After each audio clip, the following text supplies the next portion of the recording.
والصلاة والسلام علی رسولہ الکریم اما بعد اعوذ باللہ من الشیطان الرجیم بسم اللہ الرحمن الرحیم فاستجاب لهم ربهم انی لا اضیع عمل عامل منکم من ذکر او انثی بعضکم من بعض وقال عز وجل الرجال قوامون علی النساء بما فضل اللہ بعضهم علی بعض فالصالحات قانتات حافظات للغیب ووصینا الانسان بوالدیہ حملته امه وهنا على وهن وفصاله في عامين ان اشکر لی ولوالدیک الی المصیر۔ عزیز طالبات، جیسا کہ آپ کے علم میں آ چکا ہوگا کہ میری آج کی گفتگو کا موضوع ہے مسلمان خواتین کی عظمت اور ان کی ذمہ داریاں۔ مسلمان کون ہوتا ہے؟ مسلمان جی بیٹا کیا تعریف کریں گے آپ مسلمان کی؟ شاباش،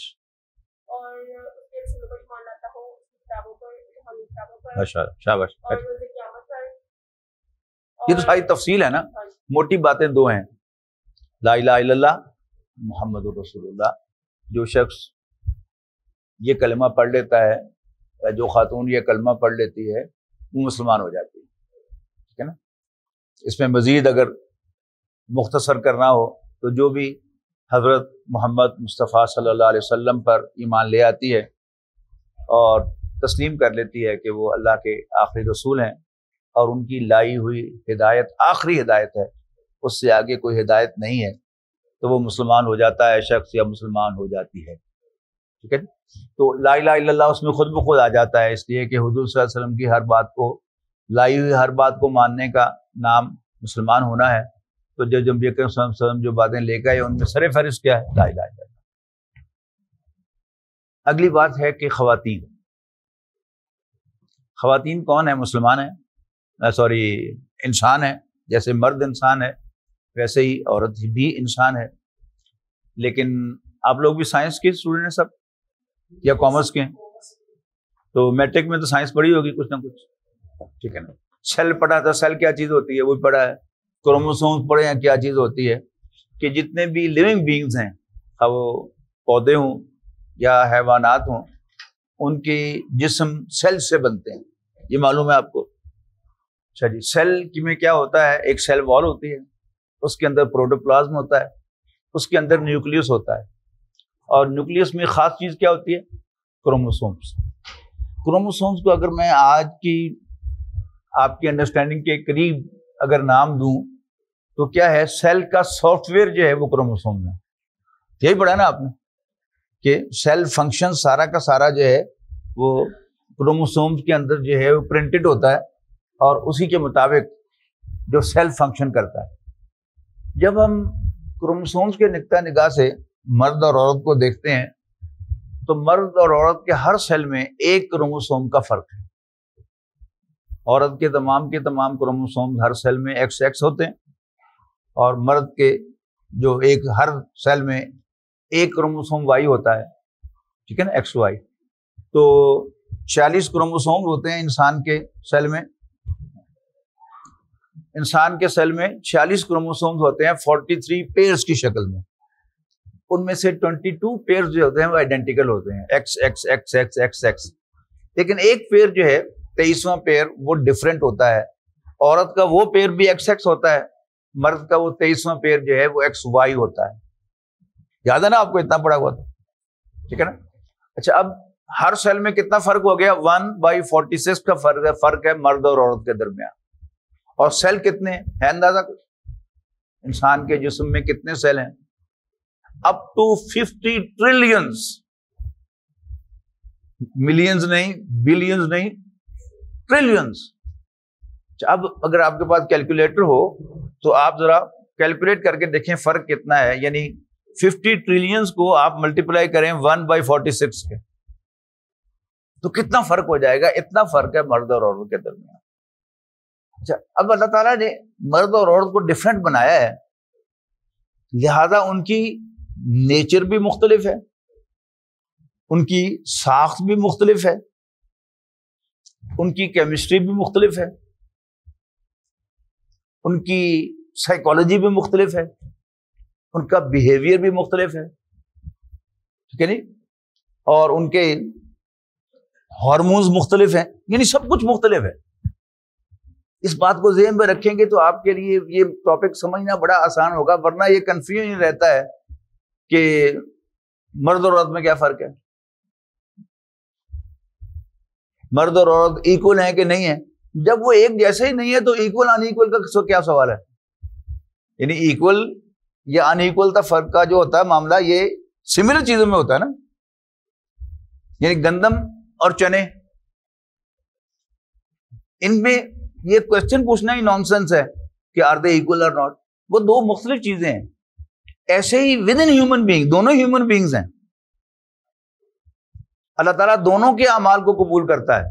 چھوٹے سے چھوٹا عمل کوئی مرد کرے گا اس کو بھی پورا اجر ملے گا، اور چھوٹے سے چھوٹا عمل کوئی عورت کرے گی تو اس کو بھی پورا عمل ملے گا، اجر ملے گا۔ ابھی میں نے آپ کو جو سورہ آل عمران کے آخری کوئی آیت سنائی ہے اس کا ٹکڑا کہ فاستجاب لهم ربهم، اللہ تعالیٰ نے ان کی دعا قبول کر لی، انی لا اضیع عمل عامل منکم من ذکر او انثی، اس لیے کہ میں تم میں سے کسی بھی عمل کرنے والے کے عمل کو ضائع نہیں کرتا، خواہ وہ مرد ہو یا عورت ہو۔ تو معلوم ہوا کہ اس اعتبار سے دونوں ہیومن بینگز ہیں، دونوں برابر ہیں، دونوں کا عمل اللہ کے ہاں قابل قبول ہے ایکولی، اور کسی کو ڈپرائیو نہیں کیا جائے گا۔ لیکن عمل کیا ہے؟ ایک کا عمل اور ہے، ایک کا دوسرے کا عمل اور ہے۔ بڑا موٹا سا فرق ہے کہ اللہ تعالیٰ نے عورت کی ذمہ داری لگائی ہے کہ وہ ایک بچے کو پروڈیوس کرتی ہے۔ مرد الٹا بھی لٹک جائے اور شاید وہ اندر کوئی جسم میں تبدیلیاں آپریشن کروا کے بھی آ جائے، پھر بھی وہ بچہ پروڈیوس نہیں کر سکے گا۔ اللہ تعالیٰ نے اسے اس کام کے لیے پیدا نہیں کیا۔ مرد مرد ہی رہے گا، عورت عورت ہی رہے گی، لہذا ان کی دونوں کی جو ذمہ داریاں ہیں وہ اس اعتبار سے۔ آپ ابھی بچیاں ہیں تو آپ کے اوپر جو سب سے بڑی ذمہ داری ہے وہ یہ ذمہ داری ہے کہ آپ نے آپ کے ولی کی حیثیت جو ہے وہ آپ کے فادر کو حاصل ہے، آپ نے ان کا کہنا ماننا۔ اور ایک بات پلے باندھ لینی ہے آپ نے اول روز سے کہ آپ بٹوین 16 and 18 ہوگی نا سب کی سب، تو 16 سال 17 سال آپ کو کس نے پالا ہے؟ آپ کے پیرنٹس نے پالا ہے، اور آپ کی ہر چیز کا خیال رکھا ہے، آپ کے کھانے کا، آپ کے کپڑوں کا، آپ کی رہائش کا، آپ کی تعلیم کا، آپ کے علاج کا خیال رکھا ہے نا انہوں نے۔ لیکن کوئی مرد یا عورت آپ کو یہ نہ آپ کے ذہن میں ڈالنے میں کامیاب ہو کہ آپ کے پیرنٹس آپ کے ہمدرد نہیں ہیں، آپ کے خیر خواہ نہیں۔ آج مارکیٹ میں ایسے بے شمار چور ڈاکو موجود ہیں جو آپ کو آپ کے والدین سے متنفر کرتے ہیں۔ یہ ابھی پچھلے 6-7 ماہ میں دعا زہرا کا کیس کیا تھا؟ اس کو کوئی اغوا کر کے تو نہیں لے کے گئے تھے، وہ خود گئی تھی نا۔ یعنی پہلے سوشل میڈیا پر، فون پر، انٹرنیٹ پر اس لڑکے نے رابطہ کر کے اس کو یہ باور کرایا کہ تمہارے ماں باپ تو تمہارے پاس بہت زیادتی کر رہے ہیں، یہ پتہ نہیں تمہاری کہاں شادی کر دیں گے، پتہ نہیں کہاں پھینک دیں گے، یہ بڑے دقیانوسی ہیں، یہ بڑے کیا کیا اس بیچاری کے ساتھ، اور وہ گئی شوق سے ان کے ساتھ، ٹھیک ہے نا۔ تو یہ بات ایسے دل میں پلے باندھ لینی ہے کہ آپ کے والدین سے زیادہ ویلوشر، ہمدرد، خیر خواہ اور کوئی نہیں۔ کوئی آپ کے ذہن میں آئے بھی صحیح، اول تو وہ کرتے نہیں زیادتی، ظاہر ہے آپ ان کی لخت جگر ہیں، وہاں پر کبھی زیادتی نہیں کریں گے۔ اف ایٹ آل آپ کے ذہن میں آئے کہ زیادتی کر رہے ہیں، والد سے بات کرنے کی ہمت نہیں، والدہ سے بات کریں۔ والدہ سے بات کرنے کی ہمت نہیں، کوئی بڑی بہن، کوئی کزن، کوئی خالہ، کوئی پھوپھی، ان کے تھرو جو ہے اپنا کنسرن ظاہر کریں۔ ظالم نہیں ہے وہ کہ وہ آپ کی پسند ناپسند کا خیال نہیں رکھیں گے، یا آپ پر زیادتی کریں گے، یا آپ کے فیوچر کا خیال نہیں رکھیں گے. آج تک آپ کو انہوں نے جو بیسٹ پاسبل تھی ان کی مینز کے اندر وہ پرووائڈ کیا کہ نہیں کیا؟ تو کیا آپ کو وہ کسی ایسی جگہ دھکیل دیں گے جس میں آپ کی زندگی جو ہے وہ اجیرت بن جائے؟ ایسا ہو نہیں سکتا ہے نا. دوسری بات یہ ہے کہ مرد کو پہچانے. مرد جو ہے یہ بھیڑیا، یاد رکھیں. اللہ تعالیٰ نے اس کو تھوڑا سا ہوشیار بنایا ہے، اور اس کے اندر جو ہے وہ ایک رکھی ہے چیز کہ وہ لکس اراؤنڈ ہے. میری 4 شادیاں بھی مرد نے کی ہوئی ہوں، یٹ ہی لکس اراؤنڈ. جبکہ میرا تجزیہ یہ ہے کہ میں نے بھی دنیا پھری ہے. صرف مسلمان عورت ہی نہیں، ایک کرسچن عورت، یہودی عورت، ہندو عورت بھی اگر شادی شدہ ہے، بال بچے دار ہے، اپنے گھر میں خوش ہے، وہ کسی دوسرے مرد کی طرف نہیں دیکھتی. یہ بات غور سے سنیں، وہ نہیں دیکھتی. تو اللہ تعالیٰ نے عورت کی نیچر جو ہے وہ پاک باز بنائی ہے، مرد کی نیچر بدماش بنائی ہے اللہ تعالیٰ نے. اس کے خاص مقاصد ہیں، لیکن آپ کو یہ بات جو ہے وہ سمجھنی چاہیے. اور ابھی آپ ایف ایس سی میں سیگریگیٹڈ کالج میں پڑھ رہی ہیں، سیپریٹ کیمپس ہے، لیکن آگے آپ جائیں گی یونیورسٹی میں، آپ کے پاس چوائس بھی نہیں ہے، آپ کو بہرحال کو ایجوکیشن میں جانا ہے. تو یہ بات میری آج پلے باندھ لیں کہ آپ نے کسی لڑکے سے، ایون اپنے ٹیچر سے، اپنا انٹروڈکشن شیئر نہیں کرنا، اپنی کمزوریاں نہیں بتانی. مثال عام طور پر دیا کرتا ہوں، ابھی دوسرے گروپ سے بھی میں نے یہی بات کہی ہے. تعارف کراتے کراتے آپ نے بتا دیا کہ جی وہ ہمارے ابا نے دوسری شادی کر لی تھی، اور ہماری والدہ نے ہماری بڑی بڑی محنت سے ہمیں پالا ہے. اب وہ بدماش لڑکا جو ہے نا، وہ یہ پوائنٹ نوٹ کر لے گا کہ یہ آپ کا ٹینڈر پوائنٹ ہے. ٹینڈر سمجھے نا، جس کو ہاتھ لگانے سے تکلیف ہوتی ہے. وہ پھر جب آپ علیحدہ ہوں گی تو بات آپ کر رہی گی کہ وہ پڑھائی کی ڈسکس ہو رہی ہوگی، فزکس یا کیمسٹری، بیچ میں بات کرے گا کہ یہ بڑے ظالم لوگ ہیں کہ دوسری شادی، کوئی اور کہانی بنا کے لائے گا. اب آپ کا وہ ٹینڈر پوائنٹ ہے، ٹینڈر پوائنٹ ہے، تکلیف ہوتی ہے اس سے، اور بچی جو ہے وہ اس کے سامنے رو پڑے گی. ظاہر ہے اس کا ٹینڈر پوائنٹ ہے، اس کو یاد آیا کہ ہاں میرے باپ نے بھی شادی کی تھی، تو وہ رونے لگے گی. اب جب ایک بچی رو رہی ہے تو what does she expect from that man؟ کہ وہ اسے دلاسا دے، نہیں نہیں نہیں نہیں نہیں نہیں، ٹھیک ہے نا. جو شریف سے شریف آدمی ہوگا وہ بھی ایکسپیکٹ کرے گا کہ میں کم سے کم جیب میں سے ٹیشو تو نکال کے دوں اس کو. لیکن جو بدماش آدمی ہوگا فوراً گلے لگا لے گا آپ کو. اب جب سارے فاصلے جو ہیں وہ کراس ہو گئے تو آپ کے پلے کیا رہ گئے؟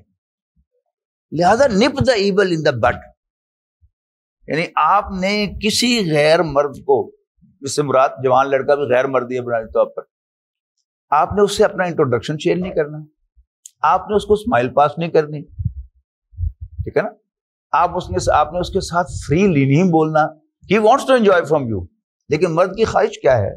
ہوشیار ہے نا، چلاک ہے، مکار ہے. وہ چاہے گا کہ وہ آپ سے انجوائے کرے، آپ کے ساتھ بیٹھ کے گپ شپ لگا کے انجوائے کرے، آپ کی اسمائلز کو انجوائے کرے، ایون آپ کو رلا کر بھی آپ کو انجوائے کرے گا وہ دیکھ کر.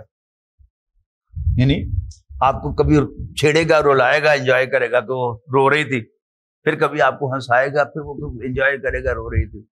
دین کیا کہتا ہے؟ نبی اکرم صلی اللہ علیہ وسلم اپنے ماننے والیوں کو کیا کہتے ہیں؟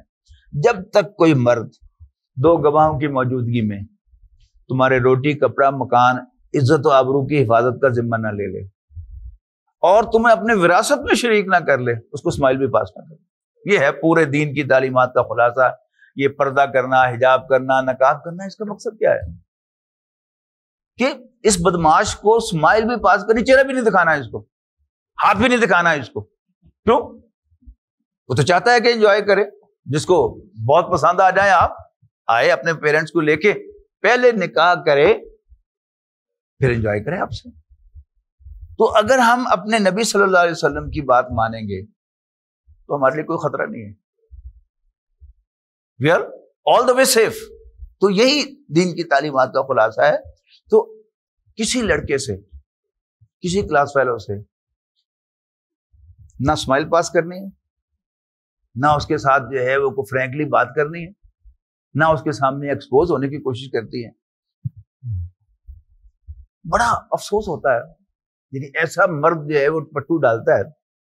تو فیصل آباد میں وہ ایک پارک ہے، اس میں دوپہر کو کلینک سے اٹھ کر واک کرنے چلا جایا کرتا تھا.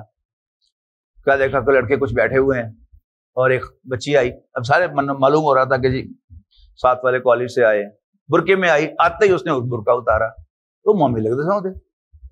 لیکن کیا ہے، یعنی یہ ایک ایسا امپریشن کریٹ کر دیا گیا ہے کہ اب ہمارے سامنے تو تم نے برقع آ کے کیوں اتارنا ہے. تو یہ چیز جو ہے اپنے آپ کو کمپوز رکھیں، اپنے ویک پوائنٹس، اپنے ٹینڈر پوائنٹس، یہاں تک کہ اپنے اسمائلز کو بھی سنبھال کے رکھیں. Don't pass them to anyone else. اچھا، دوسری یہ ہے کہ اپنے آپ میں کانفیڈنس پیدا کریں. ابھی آپ بچیاں ہیں، آپ پھر بڑی زندگی پڑی ہے. Don't any one else drive you. کیا کہا ہے میں نے بولا؟ سادہ لفظوں میں کہیں، کسی اور کو اجازت نہ دیں کہ وہ آپ کی تاریں ہلائے. لیو آن یور اون. اپنے بل پر زندگی بسر کریں. ٹھیک ہے نا؟ آپ کے والد، انہوں نے آپ کے لیے اتنا کچھ کیا ہے، ان کو تو رسپیکٹ پے کریں، ان کی بات مانیں. آپ کا شوہر جو آپ کو وہ روٹی کپڑا عزت آبرو کی حفاظت لے اور آپ اس میں شریک کرے، اس کی تو بات مانیں. لیکن ایون اپنی سہیلیوں کو بھی اجازت نہ دیں کہ وہ آپ کو ڈرائیو کریں. میری مراد کیا ہے؟ کپڑے پہننا. جو لباس آپ کو کمفرٹیبل لگتا ہے اور آپ کو پسند ہے وہ پہنے. سوچتے رہیں کہ اچھا پتہ نہیں دوسری لڑکیوں کو اچھا لگے گا، کہیں لگے گا. نو، آپ کو اچھا لگ رہا ہے، آپ کو کمفرٹیبل ہے، آپ پہنے، ڈٹ کے پہنے. اور کوئی دیکھتا ہے میری طرف دیکھے، جس کو میں اچھی نہیں لگتی وہ میری طرف نہ دیکھے، دفعہ ہو جائے. اب یہ بات کہنی بہت آسان ہے لیکن کرنی مشکل ہے. اب میں کرنے کا بھی آپ کو طریقہ بتاتا ہوں. ظاہر ہے میں بھی آپ کی طرح کبھی جوان تھا، لڑکا تھا، ٹھیک ہے نا. تو جب میں کالج میں پڑھتا تھا بی ڈی ایس میں، تو ایک دفعہ میں کالج کے لیے تیار ہوا تو دیکھا آئینے میں، محسوس ہوا کہ جی آج تو کچھ ہو ہی جائے گا. میں نے کپڑے بدل لیے. میں نے کہا میں دوسروں کے لیے کپڑے نہیں پہننا چاہتا، میں اپنے لیے کپڑے پہنوں گا. اس کے بعد پھر اللہ تعالیٰ نے کانفیڈنس دیا. اب یہ جو اس وقت میں نے قمیض پہنی ہوئی نا، اس میں ایک جیب میں اوپر رکھتا ہوں، دو جیب میں سائڈ پہ رکھتا ہوں اور کفیں ہوتی ہیں. یہ سن 1979 سے بالکل سیم ڈیزائن کے کپڑے پہن رہا ہوں. کسی کو میرے یہ کپڑے اچھے لگیں تو میری طرف دیکھ لے، جس کو اچھے نہ لگیں تو نہ دیکھیں میری طرف. وائی شوڈ آئی بیگ ہم؟ میں اس کی منتیں کیوں کروں کہ تم میری طرف دیکھو؟ ٹھیک ہے نا. دلچسپ واقعہ ہے کہ وہ امریکہ میں وہ ایک اسٹیشن پر، ٹرین اسٹیشن پر ٹرین کے انتظار میں کھڑا تھا. دور سے میں نے دیکھا کہ ایک کپل جو تھا وہ میری طرف دیکھ کے مسکرا رہا تھا. تو میں پاس چلا گیا ان کے. میں کہا do you like this dress? ویسے تو مذاق اڑا رہے تھے لیکن میں نے ان کی جب پہ حملہ کر دیا ان کے اوپر تو اب وہ کھسیانی ہو گئے. اصل بات کیا ہے کہ اگر آپ اپنے اندر کمپوزڈ ہیں، you are living on your own, you wear on your own, you speak on your own, you act on your own, تو آپ جو ہیں وہ کسی کے محتاج نہیں. باقی اللہ بڑا ہے، اللہ کے ہم سب بندے ہیں، لیکن ہم انسانوں کے محتاج کیوں بنے کہ لوگ میری طرف دیکھیں تو میں سمجھوں کہ واجبہ میں کامیاب ہو گیا، اور لوگ میری طرف نہ دیکھیں تو میں کامیاب نہیں ہو. باقی جو اللہ نے عزت دینی ہے وہ کوئی روک نہیں سکتا. ٹھیک ہے نا. اسی ڈریس کے ساتھ آپ کے کالج نے مجھے ایکسیپٹ کیا ہے نا تو ٹھیک ہے. جو مجھے اس ڈریس کے ساتھ ایکسیپٹ کرتے ہیں میں وہاں چلا جاتا ہوں. جو مجھ سے تقاضا کرے گا یہ پینٹ پہن کے آؤ، میں نے پینٹ پہننی چھوڑ دی ہے، میں نہیں پہنوں گا پینٹ ان کے لیے. ٹھیک ہے نا. ویسٹ میں بھی اپنی دین کے کام کے لیے گیا ہوں لیکن الحمدللہ میں نے پھر وہاں جا کے پینٹ نہیں پہنی. زمانہ طالب علمی میں پینٹ تھا، جب سے داڑھی رکھی تھی اس کے بعد نئی پینٹ کوئی نہیں بنوائی تھی اور پینٹیں پھینکی بھی نہیں تھی میں نے. اس معاملے میں الحمدللہ میں بڑا کانفیڈنٹ ہوں. آپ بڑی بچیوں کی طرح ہیں تو میں آپ کو یہ مشورہ دے رہا ہوں کہ اپنے بل پر جئیں، اپنی مرضی سے کپڑے پہنیں. ایک تو آپ کا خرچہ بہت زیادہ بچ جائے گا اس سے، ٹھیک ہے نا. اور جو چیز آپ کو کمفرٹیبل لگتی ہے، میں شلوار قمیض میں کمفرٹیبل محسوس کرتا ہوں، میں پہنتا ہوں. پینٹ جو ہے وہ ظاہر بات ہے جب پہنی ہے مجھے معلوم ہے کہ وہ کمفرٹیبل نہیں ہے تو نماز پڑھنے میں بھی دقت ہوتی ہے، لیکن میں نہیں پہنتا اب وہ. تو اصل بات کیا ہے کہ آپ نے اپنے بل پر جینا ہے.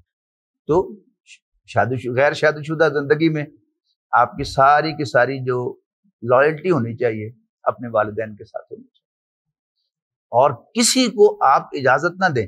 آپ یعنی اپنا انٹروڈکشن کھولیں گی، اپنا تعارف کروائیں گی، تو کسی کو موقع ملے گا کہ وہ آپ کے والدین پر تنقید کرے، یہ کیا تو آپ کے والدین نے یہ کیا ہوا. اگر یہاں تک بات پہنچی ہے فوراً منہ توڑ دیں اس کا، تم کون ہوتے ہو میرے والدین پر کرنے میں. لیکن اصل میں وہ غلطی آپ کی ہے کہ آپ نے اس کو اجازت دی کہ آپ کے ساتھ آپ کے گھر کے بارے میں گفتگو کرے. اگر آپ اسے اجازت نہ دیتی، کھلتی نہ اس کے ساتھ، اس کو جرت نہیں ہو سکتی تھی اس بات کی، ٹھیک ہے نا. تو پھر جب آپ کی شادی ہو جائے گی تو پھر آپ کی اصل ذمہ داری کیا ہے؟ اپنے شوہر کی اطاعت. تو جو میں نے آپ کو دیا نا کہ مثال کے بورڈنگ ہاؤس، کہ بورڈنگ ہاؤس میں کوئی رشتہ نہیں ہوتا، گھر ایک ادارہ ہے. اللہ تعالیٰ نے اس ادارے کا ہیڈ جو ہے مالک ہے نا وہ، اگر اللہ تعالیٰ چاہتا تو گھر کا ذمہ دار عورت کو بنا دیتا، تو پھر ہمیں بیویوں کی اطاعت کرنی پڑتی. اللہ تعالیٰ نے مرد کو ذمہ دار بنایا ہے، ہم اس کے بندے ہیں، ہم اس کے سامنے سر تسلیم خم کرتے ہیں. یہ کالج ہے، اس کے ایک مالک ہے نا، انہوں نے جس کو چاہا پرنسپل بنایا، جس کو چاہا فزکس پڑھانے کے لیے ہائر کیا، جس کو چاہا کامرس پڑھانے کے لیے ہائر کیا، جس کو چاہا میتھمیٹکس پڑھانے کے لیے ہائر کیا. یہ اس کا اختیار ہے نا. لیکن اب جو وہ اسائنمنٹ دے گا تو سارے فیکلٹی ممبرز کو پرنسپل کا کہنا ماننا پڑے گا. کوئی فیکلٹی ممبر یہ سمجھے کہ میں پڑھاؤں گا تو صحیح یہاں پر، لیکن مرضی اپنی کروں گا، تو پھر گھر بیٹھے. ایسا نہیں ہو سکتا.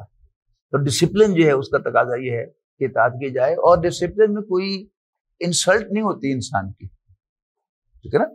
یہ بیٹھے ہیں، ان سے پوچھ لیجئے آپ پرنسپل صاحب کا کہنا مانتے ہیں تو اس کی آپ کی شان میں کمی آتی ہے؟ ہرگز نہیں. تو شیطان کی یہ ساری اکسائی چیزیں ہیں کہ اگر شوہر کی اطاعت کی جائے گی تو پھر میں شاید تھلے لگ جاؤں گی اور میری شاید سیکنڈری حیثیت ہو جائے گی، میں انسانیت کے مقام سے گر جاؤں گی. ہرگز نہیں ہوتا. ایک مل کے اندر سارے انسان ہی ہوتے ہیں نا، مرد ہی ہوتے ہیں کام کرنے والے، لیکن جو مل کا مالک ہے وہ کسی کو جی ایم بناتا ہے، کسی کو وہ کامرس کا اس کا کمرشل ہیڈ بناتا ہے، کسی کو اکاؤنٹس کا شعبہ دیتا ہے، کسی کو پروڈکشن میں لے کے جاتا ہے. یہ اس کا اختیار ہے. اب جس نے اس مل میں کام کرنا ہے اس نے اس ڈسپلن کو فالو کرنا ہوگا. تو جس نے اللہ تعالیٰ کی بنائی ہوئی زمین پر رہنا ہے تو اس میں اللہ تعالیٰ کے ڈسپلن کو اس نے فالو کرنا ہے. تو اس نے اللہ تعالیٰ نے جو ذمہ داریاں سونپی ہیں، مرد کو ذمہ داری سونپی ہے اللہ تعالیٰ نے فائنینسنگ کی، گھر کو فائنانس کرنا اس کی ذمہ داری ہے، گھر کے بڑے فیصلے کرنا اس کی ذمہ داری ہے. اس کے علاوہ مرد پر دینی ذمہ داری ہے، اس پر جہاد بھی فرض ہے، اس نے جنگ کرنے کے لیے بھی جانا ہے. اسے اجازت نہیں ہے کہ اس کا بیٹا بیمار ہو گیا ہے تو کہے واپس آ جائے کہ جی میرا بیٹا رو رہا ہے. لیکن عورت کے لیے کیا ہے؟ اس کو نماز سے چھوٹ دی ہے کہ وہ اس کا بیٹا جو ہے وہ بھوک سے رو رہا ہو اور نماز قضا ہو رہی ہو، پہلے بچے کو دودھ پلائے پھر نماز پڑھے. اس کی اصل ذمہ داری جو ہے وہ ہے، ٹھیک ہے نا. پھر مرد جو ہے یہ مرتا مر جائے، آپ کو شاید معلوم ہے کہ نہیں، اس کو نماز معاف نہیں ہے. وہ کھڑا ہو کے نہیں پڑھ سکتا، بیٹھ کے پڑھے، بیٹھ کے نہیں پڑھ سکتا، لیٹ کے تھوڑا تھوڑا یوں یوں کر کے پڑھ لے، یہ بھی نہیں کر سکتا تو اشارے سے پڑھ لے، نماز اس کی ہو جائے گی. پھر بیمار ہو، اس کے جسم میں کوئی زخم ہو، اس میں سے خون بہ رہا ہو، پھر بھی نماز معاف نہیں ہے، حالانکہ وہ بیماری کی وجہ سے خون بہ رہا ہے. جبکہ عورت کا نارمل خون اس کے ہیلتھ کی وجہ سے بہتا ہے، یعنی عورت کے اگر ایام ریگولر آتے ہیں تو اس کے ہیلدی ہونے کی علامت ہے، لیکن پھر بھی کیا ہے، اس کو نماز پڑھنے کی اجازت نہیں ہے. اچھا، یہ جو عورت کے ایام ہے اس کا کس کے ساتھ تعلق ہے؟ بچے کی پیدائش کے ساتھ تعلق ہے. اللہ تعالیٰ جو ہے وہ خون ریزرو رکھتا ہے بچے کے لیے. اگر وہ پریگننٹ ہو جائے تو وہ خون جو ہے اس کے کام آ جاتا ہے بچے کے، اور اگر وہ نہیں ہوتی تو پھر اللہ تعالیٰ نے انتظام بنایا ہے کہ وہ لیک ہو جاتی ہیں ویسلز اور وہ خون جو ہے وہ چلا جاتا ہے. تو ایک ہیلتھ ہونے کی علامت ہے، لیکن ان میں اللہ تعالیٰ نے عورت کو نماز پڑھنے کی اجازت نہیں دی، روزے کو قضا کرنے کا حکم دیا ہے. تو یہ کیس کو سمجھنا چاہیے نا کہ عورت کی اصل ذمہ داری کیا ہے.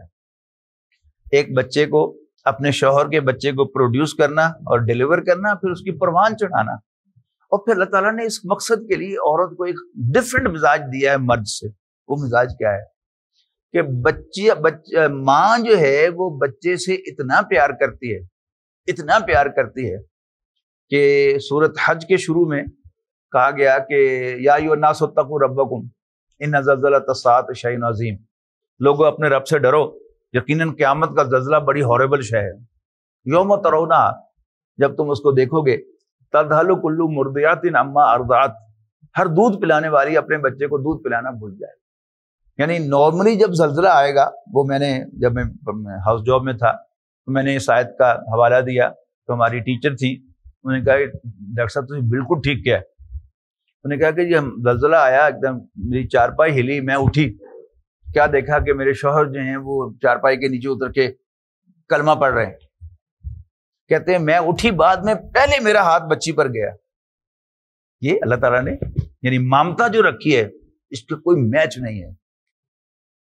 تو قیامت کے دن ہوگا ایسا کہ عورت اپنے بچے کو دودھ پلانا بھول جائے گی، اس کی ممتا جو ہے وہ جواب دے جائے گی، ورنہ اس سے پہلے عورت کی اصل کمزوری وہ ہے. بچہ دونوں کا ہے، باپ کا بھی ہے ماں کا بھی ہے، لیکن باپ جو ہے بچے کو ڈسپلن سکھانے کے لیے، اس کو مینر سکھانے کے لیے اس سے ناراض ہو سکتا ہے، بول چال بند کر سکتا ہے، ماں نہیں کر سکتی. آپ ماں بنے گی تو آپ کو میری بات جو اگر یاد آ جائے تو آپ اپریشیٹ کریں گے اس کو کہ باپ بیٹے سے بول چال بند کر سکتا ہے دن کے لیے، 4 دن کے لیے، ہفتے کے لیے، 10 دن کے لیے. ایسے بھی واقعات ہیں میرے علم میں کہ بیٹے نے کوئی غلط حرکت کی، باپ ناراض ہو گیا، عمر بھر اس نے ان کو نہیں بلایا. ماں نہیں کر سکتی.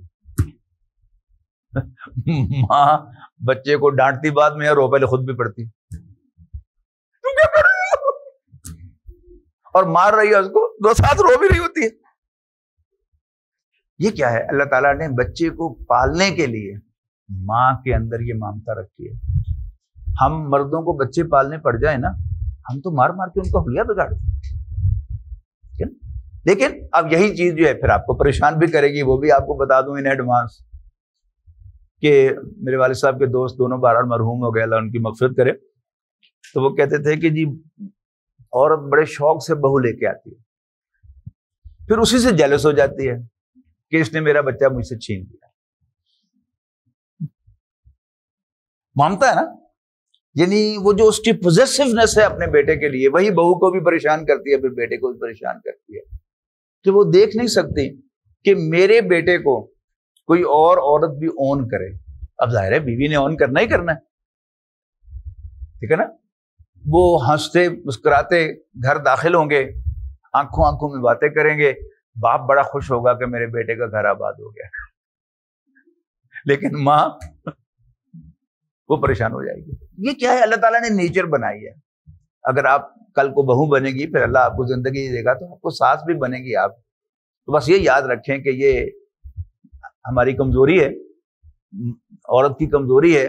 تو میری ساس میری دشمن ہونے کی وجہ سے مجھ سے ایسا نہیں کر رہی، اپنی نیچر کے ہاتھوں مجبور ہو کے کر رہی ہے کہ ان بیٹے سے بہت زیادہ پیار کرتی ہے اور اس سے برداشت نہیں ہو رہا کہ کوئی اور عورت بھی اس کے بیٹے کو اون کرے. اتنی سی ساری بات ہے. لیکن بہرحال وہ کتنا گھروں میں ڈپریشن اور پھر کیا کیا کچھ جو ہے وہ گھروں میں ہوتا ہے صرف اسی وجہ سے کہ ماں جو ہے وہ اس پر پریشان ہے اور پھر بہو جو ہے وہ بیوی جو ہے وہ اس پر پریشان ہے کہ یہ میری ساس ہے کہ ڈائن ہے. معلوم تو ایسا ہی ہوتا ہے، لیکن بات کو نہ سمجھنے کی وجہ سے.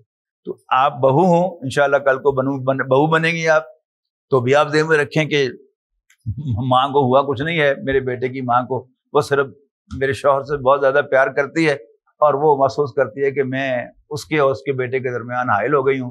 آپ ان کی خدمت کریں اور ان کو ذرا خوش کریں، اللہ تعالیٰ دل میں راستہ نکال دے گا.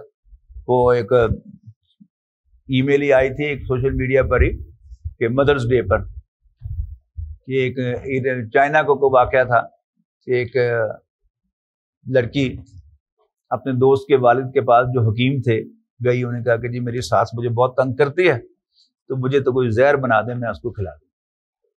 وہ اندر گئے، کافی ساری پوڑیاں بنا کے لے آئے۔ انہوں نے کہا کہ یہ 6 مہینے کی میں نے دوائی دی ہے تاکہ سڈنلی نہ ہو، تمہیں کسی کو تمہارے بارے میں شک نہ پڑے، لیکن ان دا مین ٹائم تو بڑی خدمت کرنا اس کی۔ 4 مہینے کے بعد پھر آ گئے، انہوں نے کہا ہاں بھائی مر گئی تمہاری ساس؟ انہوں نے کہا نہیں، میں تو انکل آپ سے کہنے آئی ہیں کوئی اینٹی ڈوٹ دیں اس کا، میری ساس تو بہت اچھی ہو گئی۔ تو خدمت کی اس نے، ساس نے بھی رسپونڈ کیا۔ تو یہ اپنی زندگی خود گزارے کہ کوئی آپ کو اچھا سمجھے تو آپ کا چہرہ کھل جائے، کوئی آپ کو برا سمجھے تو آپ جو ہے وہ ڈپریس ہو جائیں۔ نبی اکرم صلی اللہ علیہ وسلم سے بڑھ کر بھی کسی کی مخالفت ہوئی ہے، ٹھیک ہے نا؟ اس پر ذہن میں رکھیں، ہمارے لیے آئیڈیل نبی اکرم صلی اللہ علیہ وسلم ہے، تو دوسروں پر ڈپینڈنٹ ہو کر نہیں رہنا، آپ نے انڈیپینڈنٹ زندگی اپنی بسر کرنی ہے، اپنے شوہر کی اطاعت کرنی ہے، اور اپنی جو ذمہ داریاں ہیں وہ نبھانی ہے، اللہ تعالیٰ پر بھروسہ کرنا ہے، یہ بڑا ضروری ہے۔ ایمان باللہ تو ہے ہی ہے نا، اللہ کے رسول صلی اللہ علیہ وسلم پر ایمان، اللہ پر ایمان، کہ ہر کام کرنے والا جو ہے وہ اللہ تعالیٰ۔ آپ کتنی بھی بند گلی میں چلی جائیں، معلوم ہو کہ کوئی نکلنے کا راستہ نہیں ہے، اللہ کو یاد کریں کہ یا اللہ تیرے پاس راستے ہیں، تو میرے لیے راستہ نکال۔ اللہ تعالیٰ کہاں سے راستہ نکالے گا؟ سورہ طلاق کے اندر بڑی خوبصورت 2 آیات ہیں، فرمایا کہ من یتق اللہ یجعل لہ مخرجا، جو اللہ سے ڈرے گا اللہ تعالیٰ اس کے لیے وے آؤٹ نکالے گا۔ مخرج کہتے ہیں ایگزٹ کو، وے آؤٹ۔ وَيَرْزُقْهُ مِنْ حَيْثُ لَا يَحْتَسِبْ، اور اسے وہاں سے دے گا جہاں سے اس کا وہم و گمان بھی نہ ہو۔ آگے فرمایا وَمَن يَتَوَكَّلْ عَلَى اللَّهِ، جو اللہ پر بھروسہ کرے گا فَهُوَ حَسْبُهُ، اللہ تعالیٰ خود اس کے لیے کافی ہو جائے گا۔ آگے فرمایا إِنَّ اللَّهَ بَالِغُ أَمْرِهِ، اللہ تعالیٰ اپنے کام کو انجام تک پہنچانے والا ہے۔ دیکھیے آپ ان کی کوئی ہیلپ کرنا چاہتی ہیں تو ضروری ہے کہ آپ کر لیں گی؟ آپ ود آل یور سنسیریٹی ممکن ہے اس کی مدد نہ کر سکیں، ہاں وہ ان کی مدد کرنا چاہیں نہ کر سکیں، لیکن اللہ تعالیٰ کے لیے کوئی نہیں ہے ریسٹرکشن۔ اللہ تعالیٰ جو اس کام کا فیصلہ کرتا ہے اس کو اپنے انجام تک پہنچاتا ہے۔ پنجابی کہیں اللہ کا اپنے کام کو توڑ چڑھانا والا ہے، آسانی سے سمجھ میں آ جائے گا۔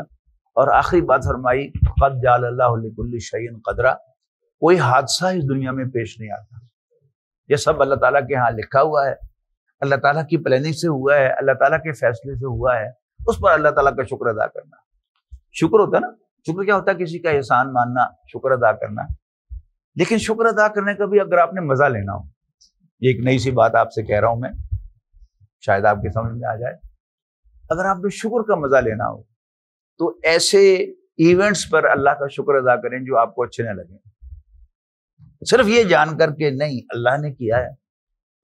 یعنی ہمارا ایمان ہے نا کہ اللہ تعالیٰ کی اجازت کے بغیر ایک تنکا، ایک پتا بھی جنبش نہیں کر سکتا، ہوا کا جھونکا بھی نہیں آتا جب تک اللہ کی اجازت نہ۔ تو جو ہوا ہے اللہ نے کیا ہے، یا اللہ تعالیٰ شکر۔ دل نہیں آپ کا مانے گا، آپ کی زبان شکر ادا کرے گی، آپ کا دل شکر ادا نہیں کرے گا، لیکن پھر کچھ دیر کے بعد آپ کو مزہ آئے گا اور آپ کو شکر کا مطلب سمجھ آئے گا، اللہ کا شکر کسے کہتے ہیں۔ ٹھیک ہے، اللہ تعالیٰ آپ کو خوش رکھے، آپ کو اس زندگی میں بھی خوشی دے، پھر اگلی زندگی میں پھر خوشی آپ کو دے، آپ کو آباد رکھے۔ اسی پر اپنی گفتگو ختم کرتا ہوں۔ آخر دعوانا الحمدللہ رب العالمین۔